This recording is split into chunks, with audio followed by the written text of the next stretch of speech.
Head lines آپ جان چکے ہیں، بلیٹن کا باقاعدہ آغاز کریں گے اور سب سے پہلے بات کریں گے قومی اسمبلی میں منی بجٹ پیش کیا گیا، اربوں روپے کے نئے ٹیکس لگانے کی تجویز۔ ملک میں مہنگائی کا نیا طوفان آئے گا، bakery items, branded food, imported formula, دودھ اور سائیکل بھی مہنگے ہوں گے۔ 59 امپورٹڈ فوڈ آئٹمز پر دی گئی جی ایس ٹی چھوٹ بھی ختم کر دی گئی۔ زیرو ریٹڈ آئٹمز پر ٹیکس چھوٹ واپس لینے سے 9.5 ارب روپے کا اضافی بوجھ پڑے گا۔ پاور سیکٹر کے لیے امپورٹڈ مشینری پر دی گئی چھوٹ واپس لینے کی تجویز۔ امپورٹڈ موبائل فون پر 17% اضافی ٹیکس لگے گا۔ 1000 سی سی سے زائد گاڑیوں پر فیڈرل ایکسائز ڈیوٹی بڑھانے کا فیصلہ کیا گیا ہے۔ سابق نائب صدر لاہور چیمبر کاشف انور اس وقت ہمارے ساتھ موجود ہیں، ان سے اس معاملے پر مزید بات کر لیتے ہیں۔ کاشف انور صاحب، بتائیے گا یہ نئے ٹیکس لگے ہیں، کیا کہیے گا اس معاملے پر آپ؟ دیکھیں، اس سے ایک تو بہت زیادہ مہنگائی ہوگی، اور جب سے کووڈ کے بعد سے جب ہمارا کموڈیٹی پرائسز انٹرنیشنلی ساری پرائسز انکریز کر گئی تھیں، اب کرنٹلی ہمارا روپی ڈی ویلیو کر رہا ہے، تمام جتنی بھی یوٹیلیٹیز ہیں ان کی پرائسز جو ہیں وہ بڑھ چکی ہیں۔ تو جب ہم ایٹ پار لے کے چلے جائیں گے 17% پہ، اور ایگزیمپشنز تب بھی دی جاتی ہیں جب الٹیمیٹلی یہ ایک طرح سے سبسڈی ہوتی ہے جو گورنمنٹ دے رہی ہوتی ہے، اور کچھ آئٹمس پہ 2% تھا، کچھ پہ 5 تھا، کچھ پہ 10 تھا۔ اب جب سب کے اوپر ریٹ 17% ہو جائے گا تو ایک مہنگائی کا ایک بہت بڑا طوفان آئے گا۔ اور جو کچھ باتیں جاننے والی ہیں اس میں یہ بات بھی بہت ضروری ہے کہ اگر ہم ایگریکلچرل کنٹری ہیں اور ہمارے جو سیڈز بھی آنے ہیں، آپ کی جو مشینری آنی ہے ایگریکلچر کے لیے، آپ کو کاٹن کو جو امپورٹ کرنا ہے، ان تمام چیزوں پہ جو سیلز ٹیکس کا ریٹ ہوگا وہ 17% ہو جائے گا۔ اور اگر ہم یہ چاہتے ہیں کہ ہمارا ایکسپورٹ بڑھے اور ہم اپنے امپورٹ کو کم کریں، تو اس طرح تو ایکسپورٹ کے ٹارگٹ شاید ہمارے پورے نہیں ہو سکیں گے۔ ہم انٹرنیشنلی کمپیٹ ہی نہیں کر پائیں گے اگر ہم اپنی تمام کموڈیٹیز کو، ہم تمام اپنے را مٹیریلز کو، فنش گوڈز کو اگر ہم مہنگا کر دیں گے تو یہ اس سے ایک بہت زیادہ مہنگائی کا طوفان آئے گا۔ ٹھیک ہے کاشف انور صاحب، ہمارے ساتھ ہی موجود رہیے گا۔ ہمارے ساتھ اس وقت موجود ہیں صدر لاہور کار ڈیلرز فیڈریشن شہزادہ سلیم صاحب، ان سے جانیں گے۔ شہزادہ سلیم صاحب، آپ بتائیے گا کہ 1000 سی سی سے زائد گاڑیوں پر فیڈرل ایکسائز ڈیوٹی بڑھانے کا فیصلہ کیا گیا ہے، کیسے دیکھ رہے ہیں اس فیصلے کو آپ؟ بی بی ایک بات کروں، آپ برا تو نہیں کریں گی؟ جی بتائیے گا۔ کیا ہے، اس گورنمنٹ نے جس وقت آ کے اوتھ اٹھایا تھا نا پاکستان کا، تو جس طرح وہ اوتھ میں کہا جاتا ہے کہ میں پاکستان کا وفادار رہوں گا، اسی طرح نیچے ایک لائن انہوں نے اور بھی پڑھی تھی کہ ہم نے اوتھ اٹھاتے ساتھ کار ڈیلرز کے کاروبار کا بیڑا غرق کر دینا ہے۔ اور دیکھیں، جب سے حکومت آئی ہوئی ہے، آج سے 3.5 پونے 4 سال ہو گئے ہیں، عام ٹویوٹا کرولا اور ہونڈا گاڑیاں یہ جو پاکستان میں بنتی ہیں، یہ گاڑیاں 20 سے 22 لاکھ روپیہ مہنگی کر دی ہیں انہوں نے۔ اور اس یعنی کہ 22 لاکھ روپیہ گاڑی مہنگی کرنے کی وجہ سے گاڑیوں کا کاروبار تباہ و برباد ہو گیا ہے۔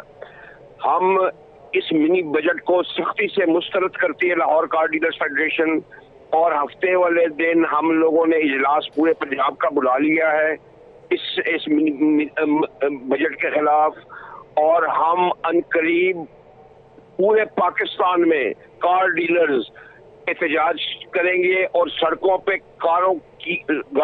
ہزاروں گاڑیاں جو شو روموں پہ کھڑی ہیں پورے پاکستان کی، وہ سڑکوں پہ لے آئیں گے اگر انہوں نے یہ ٹیکس واپس نہ کیے۔ میں بالکل صاف ستھرے اردو کے الفاظ میں یہ کہہ رہا ہوں، میرا اعلان ہے۔ میں کاشف صاحب کی طرف زیادہ پڑھا لکھا تو نہیں ہوں جو یہ جس طرح جناب گفتگو کر رہے تھے، لیکن یہ میں بتا دوں کہ یہ ٹیکس ان کو واپس لینا پڑے گا۔ انہوں نے جس طرح تمام اس ملک کے باقی شعبوں کا بیڑا غرق کیا ہے اس حکومت نے، اسی طرح گاڑیوں کے کاروبار کا بھی انہوں نے بیڑا غرق کر دیا ہے۔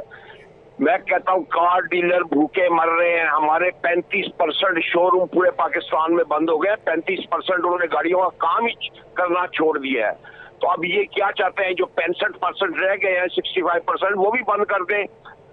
میری بات سنیں، اگر یہ ہر کاروبار کے ساتھ اسی طرح کرتے رہیں گے تو یہ ٹیکس کس سے لیں گے؟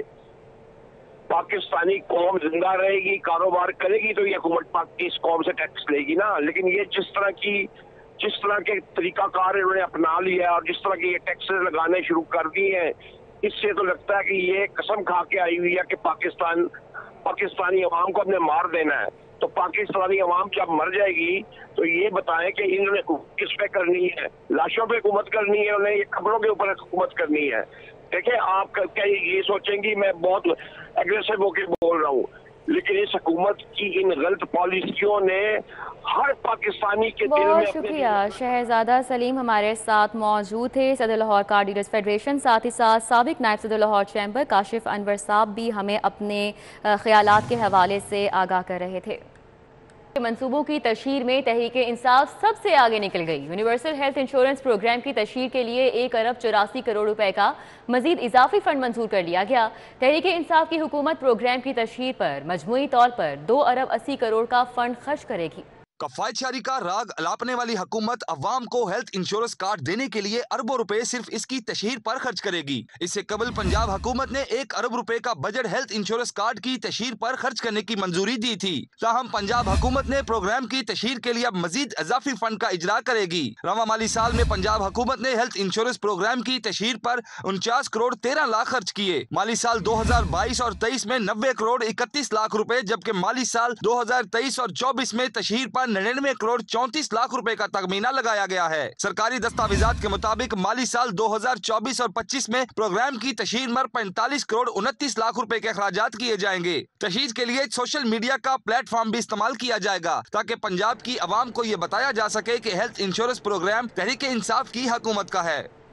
جیلوں میں قیدیوں کو سہولتیں دینے کے دعوے صرف دعووں کی حد تک، قیدیوں کو بروقت ہسپتال میں منتقل کرنے کے لیے ہر جیل میں ایمبولینس فراہم کرنے کا حکومتی وعدہ وفا نہیں ہو سکا۔ حکومت نے تاحال محکمہ جیل کو ایمبولینسز کی خریداری کے لیے فنڈز فراہم نہیں کیے۔ بیمار قیدیوں کو اسپتالوں میں منتقل کرنے کے لیے 43 جیلوں میں ایمبولینسز کے لیے فنڈز فراہم نہیں کیے جا سکے۔ حکومت نے تمام جیلوں کے لیے ایمبولینس فراہم کرنے کے لیے 36 کروڑ روپے کے فنڈز فراہم کرنے کا اعلان کیا تھا۔ لاہور میں 8000 سے زائد قیدی ہیں۔ سینکڑوں قیدی منشیات کے عادی، ایڈز، ہیپاٹائٹس، ٹی بی، دل کے امراض سمیت دیگر بیماریوں میں مبتلا ہیں۔ ایمرجنسی کی صورت میں قیدیوں کو اسپتالوں میں منتقل کرنے کے لیے ایمبولینس موجود نہیں ہوتی۔ عدالت کی جانب سے بار بار احکامات جاری کیے گئے کہ اسپتالوں کے گیٹ پر ایمبولینس موجود ہونی چاہیے، تاہم ایمبولینسز کی خریداری کے لیے فنڈز کی سمری تاحال منظور نہیں ہو سکی، جس کی وجہ سے قیدیوں کو جیل سے اسپتال منتقل کرنے کے لیے مشکلات کا سامنا کرنا پڑ رہا ہے۔ بلدیاتی نمائندوں کی جگہ ایڈمنسٹریٹرز کی ممکنہ تعیناتی روکنے کی درخواست خارج کر دی گئی۔ ہائی کورٹ نے قرار دیا کہ جب کوئی غیر آئینی قدم اٹھایا ہی نہیں گیا تو اس پر کیا ایکشن لیں۔ کیس کی سماعت کا حوالہ اس رپورٹ میں۔ جسٹس عائشہ اے ملک نے ارشد بیگ سمیت 4 یونین کونسل چیئرمینوں کی درخواست پر سماعت کی۔ درخواست میں موقف اختیار کیا گیا کہ بلدیاتی نمائندوں کی مدت 31 دسمبر 2021 کو پوری ہو رہی ہے۔ پنجاب حکومت ایڈمنسٹریٹرز مقرر کرنے کے لیے اقدامات کر رہی ہے۔ آئین کے تحت بلدیاتی نمائندوں کی ذمہ داریاں ایڈمنسٹریٹرز کو تفویض نہیں کی جا سکتی۔ سپریم کورٹ بھی بلدیاتی نمائندوں کے اختیارات ایڈمنسٹریٹرز کو دینے کا اقدام کا لدم قرار دے چکی ہے۔ درخواست میں استدعا کی گئی کہ عدالت بلدیاتی نمائندوں کے اختیارات ایڈمنسٹریٹرز کے سپرد کرنے کا اقدام کا لدم قرار دے اور انتخابات تک موجودہ بلدیاتی نمائندوں کو کام کرنے کی اجازت دی۔ جسٹس عائشہ ملک نے درخواست ناقابل سماعت قرار دیتے ہوئے خارج کر دی اور قرار دیا کہ بلدیاتی نمائندوں کے اختیارات کسی کے سپرد کرنے سے قبل کیسے درخواست دائر کی جا سکتی ہے۔ اگر کوئی غیر آئینی کام ہو تو پھر عدالت سے رجوع کیا جائے۔ ہائی کورٹ میں لوکل گورنمنٹ آرڈیننس 2021 کے خلاف بھی درخواستیں دائر ہیں۔ سنگل بینچ نے کیس کی سماعت کے لیے 2 رکنی بینچ تشکیل دینے کی سفارش کی ہے۔ ملک محمد اشرف، سٹی 42۔ میٹرک کے سالانہ امتحانات کا آغاز 10 مئی سے ہوگا۔ انٹرمیڈیٹ کے سالانہ پرچے 18 جون سے شروع ہوں گے۔ تعلیمی بورڈ پنجاب نے میٹرک اور انٹر امتحانات 2022 کے شیڈول کا اعلان کر دیا ہے۔ تعلیمی بورڈز کے تحت ایک ہی وقت میں امتحانات کا آغاز ہوگا۔ میٹرک کے سالانہ امتحانات کا آغاز 10 مئی 2022 سے کیا جائے گا، جبکہ انٹرمیڈیٹ کا سالانہ امتحان 18 جون 2022 سے شروع ہوگا۔ امتحانات کی تاریخوں کا حتمی فیصلہ Punjab board committee of chairmen کے اجلاس میں کیا جائے گا۔ ود ہولڈنگ ٹیکس کی ادائیگی نہ کرنے والے تعمیراتی گروپ FBR کے ریڈار پر آ گئے۔ FBR نے دیوار ڈیولپرز کے پروجیکٹ زمین اوپل اور لینڈ بریزے کا آڈٹ کر کے 4 کروڑ 20 لاکھ روپے کا ود ہولڈنگ ٹیکس عائد کر دیا ہے۔ FBR نے دیوار ڈیولپرز کے 2 پروجیکٹس کا آڈٹ کر کے بھاری ٹیکس عائد کیا ہے۔ FBR نے دیوار ڈیولپرز کے زمین اوپل اور لینڈ بریزے پر پروجیکٹس پر ود ہولڈنگ ٹیکس عائد کر کے ہیں۔ FBR نے سال 2019-20 کا ود ہولڈنگ ٹیکس آڈٹ کر کے 4 کروڑ 20 لاکھ روپے ٹیکس عائد کیا ہے۔ FBR ذرائع کے مطابق کانٹریکٹرز کو ادائیگی کرتے وقت ٹیکس کٹوتی کر کے ادائیگی نہیں کی گئی تھی۔ کارپوریٹ ٹیکس آفس کی ٹیم نے پروجیکٹس آڈٹ کے بعد ود ہولڈنگ ٹیکس عائد کر کے نوٹس جاری کر دیے ہیں۔ ایف بی آر نے دیوار ڈیولپرز کے 2 پروجیکٹس کا آڈٹ کر کے بھاری ٹیکس عائد کیا ہے۔ ایف بی آر نے دیوار ڈیولپرز کے زمین اوپل اور لینڈ بریزے پروجیکٹس پر ود ہولڈنگ ٹیکس عائد کر کے یہ نوٹس جاری کیے ہیں۔ ایف بی آر نے سال 2019-20 کا ود ہولڈنگ ٹیکس آڈٹ کر کے 4 کروڑ 20 لاکھ روپے ٹیکس عائد کیا ہے۔ ایف بی آر ذرائع کے مطابق کانٹریکٹرز کو ادائیگی کرتے وقت ٹیکس کٹوتی کر کے ادائیگی نہیں کی گئی تھی۔ کارپوریٹ ٹیکس آفس کی ٹیم نے پروجیکٹس آڈٹ کے بعد ود ہولڈنگ ٹیکس عائد کر کے نوٹس جاری کر دیے۔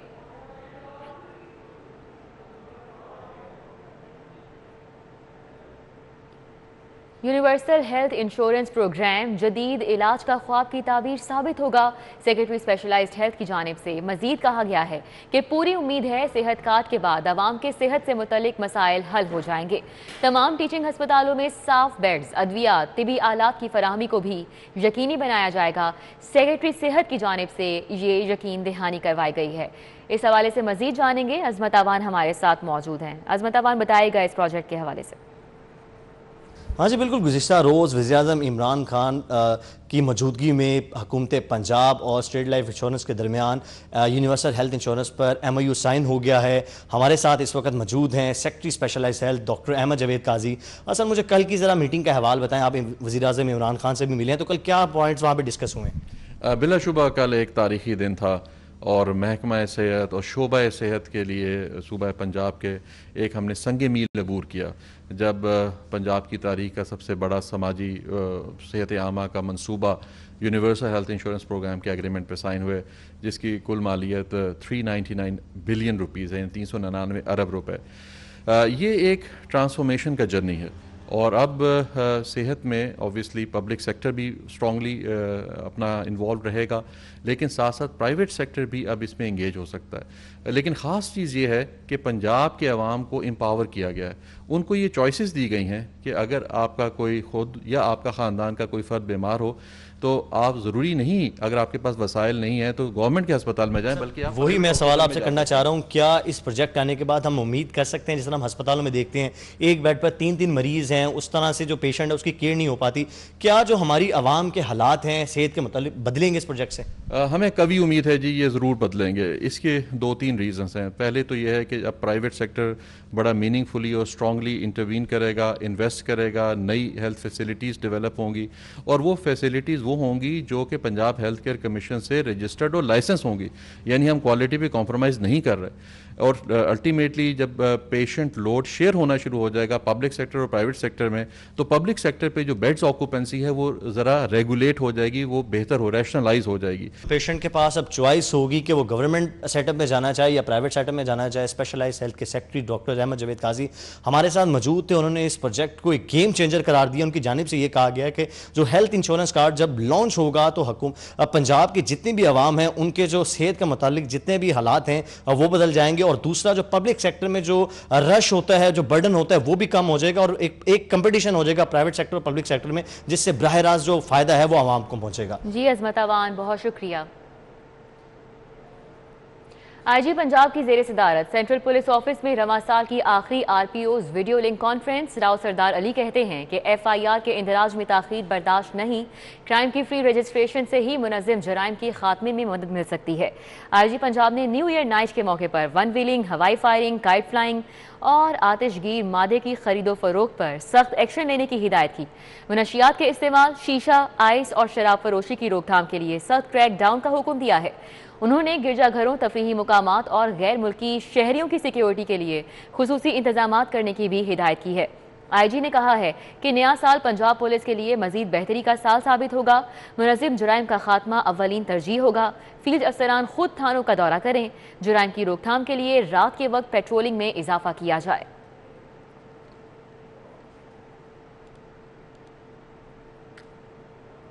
ضلع انتظامیہ لاہور کے ترقیاتی منصوبوں میں غیر معیاری میٹیریل کے استعمال کا انکشاف ہوا ہے۔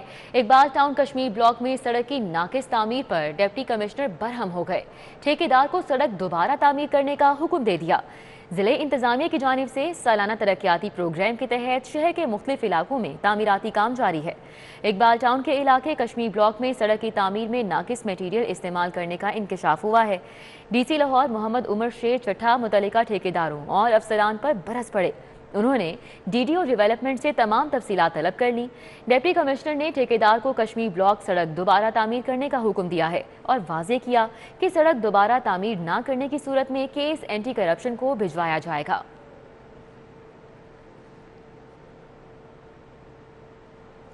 چیف سیکرٹری کا آج سے لاہور میں صفائی مہم کا اعلان۔ چیف سیکرٹری نے شہریوں سے سڑکوں پر کوڑا نہ پھینکنے کی اپیل کی ہے۔ صفائی مہم کمشنر لاہور محمد عثمان کی سربراہی میں شروع کی جائے گی۔ صفائی مہم کو کامیاب اور نتیجہ خیز بنانے کے لیے حکمت عملی طے کر لی گئی ہے۔ فیصلہ کیا گیا ہے کہ صوبائی دارالحکومت میں صفائی آپریشن کو مربوط انداز میں آگے بڑھایا جائے گا۔ لاہور کے تمام علاقوں سے روزانہ کی بنیاد پر کچرا اٹھانے کا عمل مزید تیز کیا جائے گا۔